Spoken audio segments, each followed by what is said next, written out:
పట్టపగలు ప్రజాస్వామ్య కూని చేసిండ్రు తెలంగాణలో.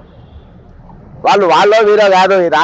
బాజాప్తా ఒక రాష్ట్ర రెవెన్యూ మంత్రి ఈరోజు బాజాప్తా ఈరోజు ప్రజాస్వామ్యాన్ని కూని చేసిండ్రు. ఎట్లా కూని చేసిందంటే ఈరోజు ప్రభుత్వ ఉద్యోగులుగా ఉన్నటువంటి టీజీఓ టీఎన్జిఓ నాయకులతోని మేము ఎన్నికల్లో ఓట్లు వేపియాలి, ఉద్యోగ నాయకులు కూడా ఎట్లా ఓట్లు వేపిస్తాం, ఏ బూత్లలో ఎన్నెట్లో ఓట్లున్నాయి, మీకు బంగారు పళ్ళెంలో పెట్టి గెలిపిస్తామని చెప్పి ప్రజా ఖజానా నుండి జీతాలు తీసుకొని మరి వాళ్ళు ఈరోజు 63 మంది రిటైర్డ్ ఉద్యోగులు మరణించినా వీళ్ళు మాట్లాడరు. ప్రభుత్వం డిఏలు ఇవ్వకున్నా వీళ్ళు మాట్లాడరు, పిఆర్సీఏలు ఇవ్వకున్నా వీళ్ళు మాట్లాడరు. కానీ ఈరోజు ప్రభుత్వానికి మాత్రం తాబేదారు లెక్క పనిచేస్తుడు, బానిస లెక్క పనిచేస్తుడు, చప్రాసి లెక్క పనిచేస్తుడు, కాంగ్రెస్ పార్టీ కార్యకర్తల లెక్క ఈరోజు ఉద్యోగ సంఘాలు పనిచేస్తున్నాయి. దాని పూర్తి ఫుల్ ఫోన్ ఎవిడెన్స్లతో సహా ఈరోజు తెలంగాణ మన ఎలక్షన్ కమిషన్ కు ఈరోజు ఒక ఫిర్యాదు చేయడం జరిగింది. మున్సిపల్ ఎన్నికల్లో గెలిపించేటట్టుగా, రిగ్గింగ్ చేసేటట్టుగా, దొంగ ఓట్లు వేసేటట్టుగా ఈరోజు టీజీఓ నాయకులు ఇద్దరు కూడా తెలంగాణ ప్రభుత్వానికి బ్రోకర్ల లెక్క, కార్యకర్తల లెక్క ఏ విధంగా పనిచేసినారని చేసి ఓసారి మిమ్మల్ని వినిపిస్తా.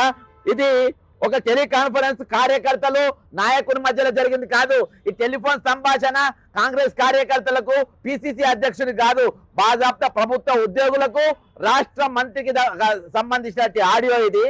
అయితే ఈరోజు బాజాప్తా బంగారు పళ్ళెంలో పెట్టి మిమ్మల్ని ఎన్నికల్లో గెలిపిస్తానని చెప్పారు.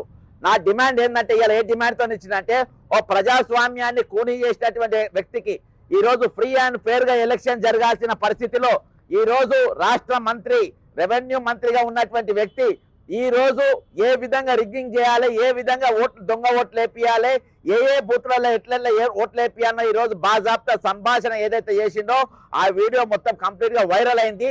కానీ ఎలక్షన్ కమిషన్ ఈరోజు సుమోటోగా కేసు తీసుకోవాల్సిన పరిస్థితి, బక్క జెర్సన్ అనేటోడు ఇక్కడ దాకా రాకుండా ఉండాల్సిన పరిస్థితి, అసలు అవసరం లేకుండానే వాళ్ళు ఇమీడియట్ గా మంత్రికి నోటీసులు ఇచ్చి ఈ రోజు కేంద్ర ఎన్నికల కమిషన్ కు ఒక మంత్రి ఈ విధంగా వ్యవహరించిన పంపి, అంతేకాకుండా ఈ రోజు ఈ సంభాషణ చేసినటువంటి ఉద్యోగ నాయకులను వీళ్ళు కింద ఎవరెవరు మరి ఈ స్కామ్లలో పాల్గొంటున్నారు, ఎవరెవరు ఈ రిగ్గింగ్ పాల్గొంటున్నారు, ఎంతమంది ఉద్యోగులు మరి ఈ విధంగా ఎలక్షన్ డ్యూటీ చేయబోతున్నారో వాళ్ళందరినీ ట్రేస్ అవుట్ చేసి తక్షణం డిస్మిస్ చేయాలి. సస్పెండ్ కాదు, డిస్మిస్ చేయాల్సిన అవసరం ఉంది.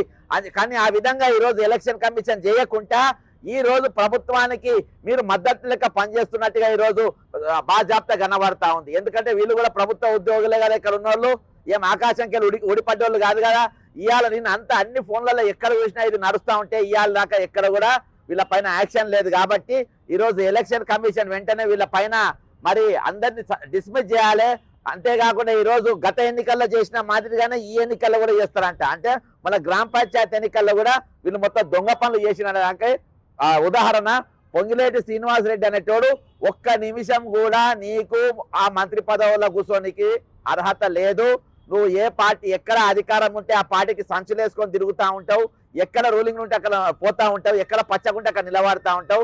ఈ రోజు దిన్ దహాడే బాజాప్తా ఈ రోజు ప్రజాస్వామ్య కూనీ జరిగింది కాబట్టి ఆయన వెంటనే తొలగించాలని చెప్పేసి ఈరోజు తెలంగాణ ఎలక్షన్ కమిషన్ కి ఇచ్చిన, ముఖ్యంగా వాళ్ళ టీజీఓ నాయకులు ఏలూరు శ్రీనివాసరావు ప్రెసిడెంట్ టీజీఓ, మా శ్రీ రమేష్ అనేటోడు, శోభన్ బాబు అనేటోడు, వేదారి అనేటోడు, ఇంకా కొంతమంది ఈ ఫోన్ల సంభాషణ పాల్గొన్నారు. వాళ్ళందరి మీద చర్య తీసుకోవాలని చెప్పేసి ఈ Telangana civil code of conduct rule 1964 rule 9 ప్రకారం prohibits government servants from taking part in politics or canvassing in elections ప్రకారం వీళ్ళని డిస్మిస్ చేయాలని కోరుతారు.